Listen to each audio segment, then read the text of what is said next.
హైదరాబాద్లోని నిజాం కళాశాలలో హాస్టల్ కేటాయింపు విషయంలో విద్యార్థులు ఆందోళన బాటపట్టారు. హాస్టల్ ఫీజు కట్టించుకుని కూడా హాస్టల్ ఇవ్వకపోవడంతో తమ చదువులు ఏమవుతాయని విద్యార్థులు ప్రశ్నిస్తున్నారు. ప్రిన్సిపాల్ వెంటనే స్పందించి హాస్టల్ కేటాయించాలని డిమాండ్ చేస్తూ కళాశాల ఆవరణలో బైఠాయించారు. ఇదే అంశంపై మరింత సమాచారం మా ప్రతినిధి హరికృష్ణ అందిస్తారు.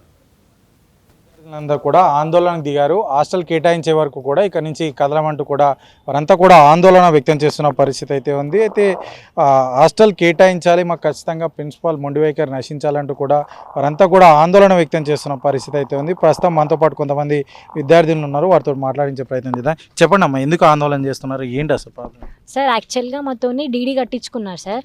డీడీ కట్టించుకున్న తర్వాత హాస్టల్ ఇస్తామని చెప్పారు. మేము కాల్ చేస్తాం మేడంకి, వార్డెన్ మేడంకి. ఇప్పుడు హాస్టల్ ఓపెన్ చేస్తున్నారని చెప్పి మేము లగేజెస్తో పాటు హాస్టల్కి వచ్చినాం.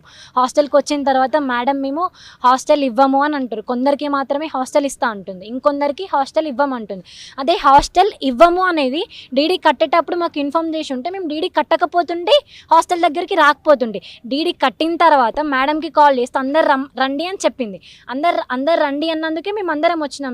ఇప్పుడు వచ్చిన తర్వాత హాస్టల్ కొంతమందికి ఇస్తా అన్నారు, ఇంకొంతమంది 2 days వరకు మాకు టెంపరీ రూమ్స్ ఇస్తారంట, బట్ ఫుడ్ మాత్రం ప్రొవైడ్ చేయారంట. ఇప్పటికే మేము వచ్చి 3-4 days అవుతుంది. వచ్చిన తర్వాత ఫుడ్ బయట తింటున్నాం ఇన్ని డేస్ నుంచి, కానీ ఇంకా 2 days బయట తినాలంటే మాతోని కాదు అది. హాస్టల్ మాకు ఏమైనా క్లారిటీ చెప్పాల్సిందే మాకు. ఇంకా వాళ్ళు ఇన్ని రోజుల నుంచి ఇస్తాం అని చెప్తారు, కానీ అందరికీ ఇయ్యము అని అంటారు. అది ఎందుకు ఇయ్యరో మాకు తెలియాలి. ఇప్పుడు మేము 3rd yearsకి యాక్చువల్గా ఏముంటుందంటే రెన్యువల్ చేయించుకోవాలి అని మాత్రమే ఉంటుంది. లైక్ రెగ్యులర్ సెల్ఫ్ ఫినాన్స్డ్ అనేది ఏముండదు. కానీ ఈసారి కొత్తగా కొంతమందికే ఇస్తాము అని అంటారు, ఇంకొంతమందికి ఇవ్వము అని చెప్తారు. ఇంకొంతమందికి ఎందుకు ఇవ్వరు అని అంటే 2nd yearsకి ఇచ్చిన తర్వాత 3rd yearsకి కొంతమందికి ఇచ్చిన తర్వాత మిగతా రూమ్స్ అలాట్ ఏమైనా ఉంటే అప్పుడు 3rd yearsకి ఇస్తారంట.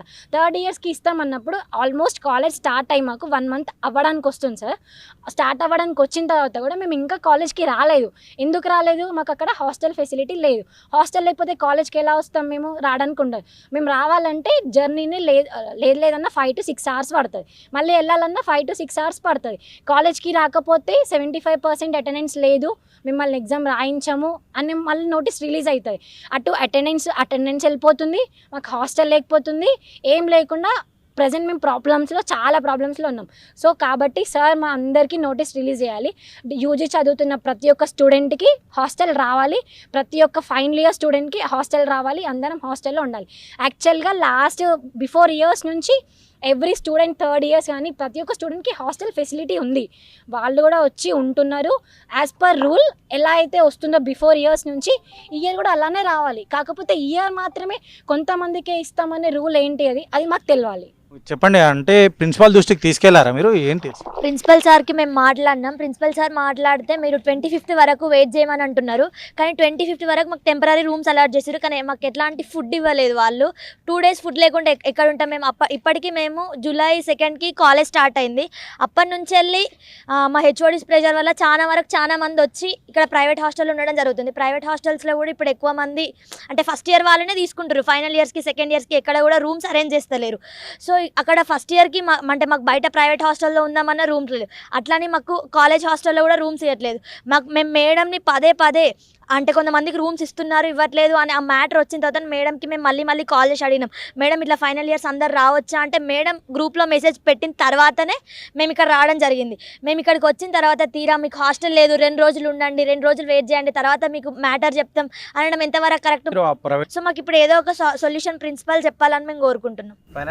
డిమాండ్ ఏంటి? ఎప్పటివరకు ఒక ధర్నా కొనసాగుతుంది? హాస్టల్ ఇచ్చేంత వరకు మా ధర్నా కొనసాగుతుంది. ఇప్పటికే కాలేజ్ స్టార్ట్ అయ్యి 1 month అవుతుంది, మాకు అటెండెన్స్ లేదు. ఖచ్చితంగా మాకు అటెండెన్స్ పడాలంటే మేము హాస్టల్లో ఉండాలి. మాకు హాస్టల్ ఉంటేనే మేము క్లాస్లకు రాగలుగుతాం, క్లాస్లు వినగలుగుతాం. మాకు హాస్టల్ ఎట్లయినా ప్రొవైడ్ చేయాలి. ఈ 2 days మాకు 25th లోపు చెప్తా అన్నారు, మేము 25th వరకు అవుతాం. ఆ 2 days మాకు ఫుడ్ ప్రొవైడ్ చేయాలని మేము కోరుకుంటున్నాం. ప్రిన్సిపల్ దగ్గరికి పోతే కనీసం అతను చలనం కూడా లేదు, అతనికి మేము ప్రొవైడ్ చేయమంటున్నాడు. డీడీలు ఎందుకు కట్టించుకున్నాడు? అట్లాంటప్పుడు ప్రొవైడ్ చేయనప్పుడు మెస్ బిల్ కట్టమన్నాడు, మెస్ బిల్ కట్టినాం. హాస్టల్ ఇచ్చేంత వరకు కూడా ఈ యొక్క ధర్నా కొనసాగుతూనే ఉంటుంది. ఎట్టి పరిస్థితుల్లో కూడా ఈ డీడీ కట్టించుకున్న విద్యార్థులందరికీ కూడా హాస్టల్ ప్రొవైడ్ చేయాలి. అప్పటి వరకు మేము ధర్నా కొనసాగిస్తూనే ఉంటాం. ప్రైవేట్ హాస్టల్లో ఉండలేకనే కదా ఇక్కడ హాస్టల్ కేటాయించమని చెప్పి చెప్తున్నాము. అప్పటి వరకు ప్రైవేట్